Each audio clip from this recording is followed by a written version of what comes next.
3 বছর আগে আইন শৃঙ্খলা রক্ষা বাহিনীর পরিচয়ে ধরে নিয়ে যাওয়ার পর আর কোনো খোঁজ না পাওয়ার অভিযোগে জাতীয় প্রেস ক্লাবে সংবাদ সম্মেলন করেছে 20টি পরিবার। তাদের দাবি, নিখোঁজ স্বজনদের খোঁজে প্রশাসনের দাঁড়ে দাঁড়ে ঘুরেও পাওয়া যায়নি প্রতিকার। আর এজন্য রাষ্ট্রের সর্বোচ্চ পর্যায়ের হস্তক্ষেপ কামনা করেছেন তারা।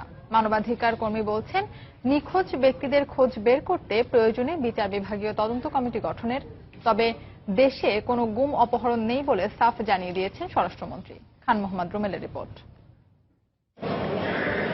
ফারজানা ইসলাম 4 বছর বয়সী সন্তানের হাত ধরে এসেছেন জাতীয় প্রেস ক্লাবে 3 বছর আগে নিখোঁজ হওয়া স্বামীর সন্ধান পাওয়ার দাবি জানাতে। শুধু তিনিই নন, এদিন প্রেস ক্লাবের কনফারেন্স লাউঞ্জে জড়ো হয়েছিলেন এরকম 20টি পরিবারের সদস্যরা। সবার একই অভিযোগ, আইন শৃঙ্খলা বাহিনীর পরিচয়ে তুলে নিয়ে যাওয়া হয়েছে ভাই, বাবা, সন্তান কিংবা কাছের কোনো আত্মীয়কে। গ্রাম থেকে এসছে, চোখে শোকের জল আর কণ্ঠে স্বজন হারানোর আকুতি নিয়ে তারা তুলে ধরেন হৃদয়ের আবেগ আর হাহাকারের কথা। নিখোঁজ স্বজনের অনুপস্থিতিতে একটি পরিবারে নেমে এসেছে কেমন শূন্যতা, কিভাবে থমকে গেছে নিত্যদিনের যাপিত জীবনের স্বাভাবিক ছন্দ, তার বর্ণনা উঠে আসে তাদের বক্তব্যে। জিডি করতে গিয়েছি থানায়, আমাদের জিডি নেওয়া হয়নি, কারণ আমাদের আই উইটনেসের রেফারেন্সে যে প্রমাণ ছিল, র্যাব 1-এর গাড়ি আমাদের ভাইদেরকে তুলে নিয়ে গেছেন। জীবনকে বিপদ যুক্ত করে করা হয়েছে বলে মনে করি। এই মাসে আমি বাসা ছেড়ে দিচ্ছি। আপনার স্বামীর কথা একটু বলেন।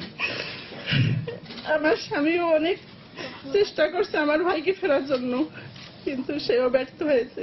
এদিকে রাজধানীতে এক অনুষ্ঠানে স্বরাষ্ট্রমন্ত্রী বলেন, দেশে গুম অপহরণ বলে কিছু নেই। যাদের নিখোঁজ বলে দাবি করা হচ্ছে তারা আত্মগোপনে আছেন কিনা সে প্রশ্নও তোলেন মন্ত্রী। গুম বলে কোনো শব্দ আমাদের কাছে নেই। হয় এরা পালিয়ে বেড়ায়, হয় তারা নানান কারণে আত্মগোপন করে। কাজেই অভিভাবকটা মনে করেন গুম হয়ে গিয়েছে কিংবা কিছু একটা হয়ে গিয়েছে। আবারও আমরা দেখি কয়েকদিন পরে সেই গুম হওয়া ব্যক্তিটা আবার চলে আসছেন।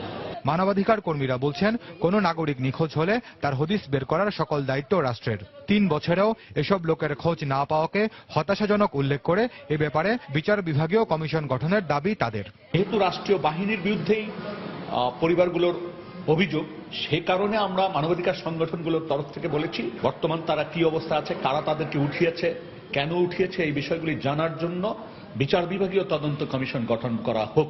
তার মতে, নিখোঁজ ব্যক্তি যদি অপরাধীও হয় তবু তাকে প্রকাশ্যে এনে বিচারের মুখোমুখি করতে হবে।